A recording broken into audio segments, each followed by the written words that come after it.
Assalamualaikum warahmatullahi wabarakatuh. Assalatu wassalamu ala asrafil anbiya wal mursalin wa ala alihi wa sahbihi ajmain, amma ba'd.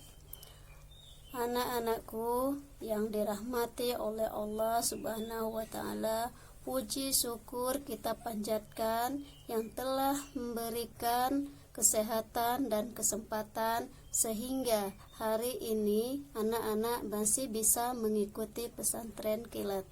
Salawat teriring salam semoga tetap tercurahkan kepada junjungan kita Nabi Muhammad sallallahu alaihi wasallam dengan mengucapkan lafal Allahumma sholli ala Sayyidina Muhammad wa ala ali Sayyidina Muhammad. Baik, untuk materi pada pagi hari ini, Umi akan menyampaikan tentang sejarah kebudayaan Islam yang Umi ambil judulnya tentang strategi atau cara-cara dakwahnya Rasulullah.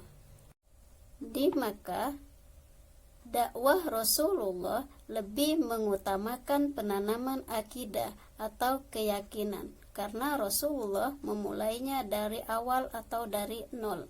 Sedangkan di Madinah, dakwah lebih diutamakan di samping pemantapan akidah, juga ibadah dan muamalah serta akhlakul karimah.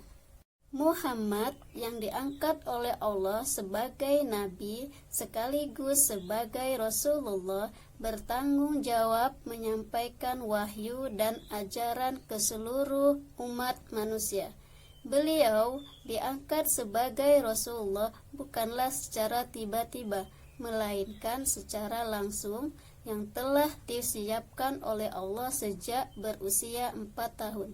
Hatinya dibersihkan oleh malaikat Jibril, dan ketika usia beliau 35 tahun, beliau mendapat julukan Al-Amin, artinya orang yang dapat dipercaya, dan umur 40 tahun diangkat oleh Allah sebagai Rasul Allah yang terakhir. Orang yang pertama kali yang mempercayai kebenaran wahyu pertama dari Allah yang diterima Muhammad melalui malaikat Jibril adalah Siti Khadijah. Siapa itu Siti Khadijah? Siti Khadijah adalah istri beliau sendiri yang telah banyak membantu beliau.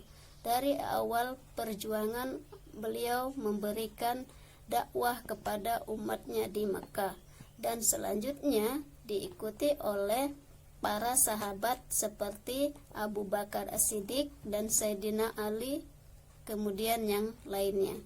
Secara garis besar, selama hidupnya setelah menjadi Rasulullah selama 23 tahun dijalani oleh Rasulullah di dua tempat yang sangat penting, yaitu Makkah dan Madinah, yang mana dua tempat ini masyarakatnya memiliki karakteristik yang relatif berbeda dan strategi dakwahnya juga berbeda. Bagaimana disampaikan oleh Rasulullah, khatibun nas ala qadri ukulihim, sampaikanlah kepada manusia sesuai dengan tingkat kemampuan dan kondisinya.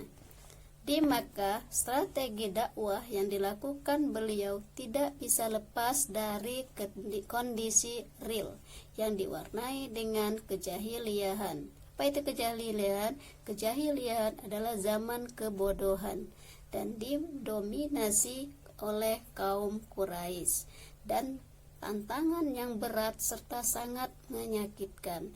Ini dilakukan beliau secara sembunyi-sembunyi, kemudian dilanjutkan dengan secara terang-terangan, karena pada waktu itu kultur masyarakat Makkah menganut keyakinan paganisme, suatu kepercayaan spiritual atau praktek penyembahan terhadap patung dan berhala. Nah, di sini kehadiran Rasulullah dianggap sebagai ancaman bagi agama yang mereka anut sebelumnya. Setelah melakukan dakwah di Makkah dengan penuh tantangan dan ujian yang sangat berat, maka pada tahun ke-13 kenabian Rasul berhijrah ke Madinah. dengan melakukan perjalanan selama 16 hari sampai di Masjid Quba. Dari Makkah diselingi dengan 3 hari di Gua Sur, tempat persembunyian bersama sahabatnya yaitu Abu Bakar As-Siddiq ketika dikejar orang kafir Quraisy yang mereka hampir tertangkap. Strategi atau cara dakwah Rasulullah ketika berdakwah di Madinah dengan cara satu, membangun masjid yang berfungsi sebagai tempat ibadah, juga sebagai pusat kegiatan dakwah, pemerintahan, bermusyawarah, dan lain sebagainya. Yang kedua, menciptakan persaudaraan baru untuk membangun sebuah persahabatan baru antara kaum Ansor dan kaum Muhajirin. Apa itu kaum Ansor? Kaum Ansor adalah penduduk asli dari Madinah, dan kaum Muhajirin adalah penduduk yang pindah dari Makkah ke Madinah. Yang terakhir, membangun peranata sosial dan pemerintahan. Rasul mengadakan perjanjian dengan masyarakat Yahudi di Madinah dengan berbagai macam elemen, dan kemudian perjanjian ini dikenal dengan Piagam Madinah pada tahun 623 Masehi, tahun ke-2 Hijriah. Apa itu isinya dari perjanjian itu? Yaitu kaum muslimin dan Yahudi hidup secara damai, bebas memeluk dan menjalankan ajaran agama masing-masing. Mereka saling membantu ketika diserang serta tidak saling berbuat kejahatan. Wajib saling tolong-menolong dan melaksanakan kewajiban untuk kepentingan bersama. Demikianlah strategi atau cara-cara dakwahnya Rasulullah yang memberikan pelajaran yang sangat berharga bagi umat Islam.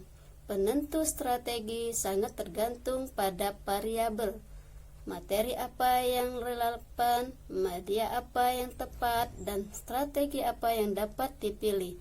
Semua bersifat kontekstual. Yang penting dapat diusahakan seproduktif mungkin, sehingga semakin banyak umat manusia yang bisa diselamatkan dari kehidupan yang tersesat. Semoga kita bisa meneladani sejauh yang bisa dilakukan. Balighu anil walau ayah. Demikianlah tadi materi yang telah Umi sampaikan.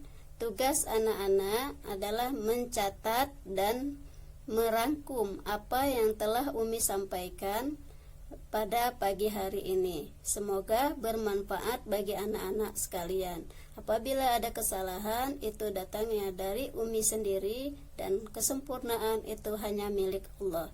Dan Umi akhiri, wassalamualaikum warahmatullahi wabarakatuh.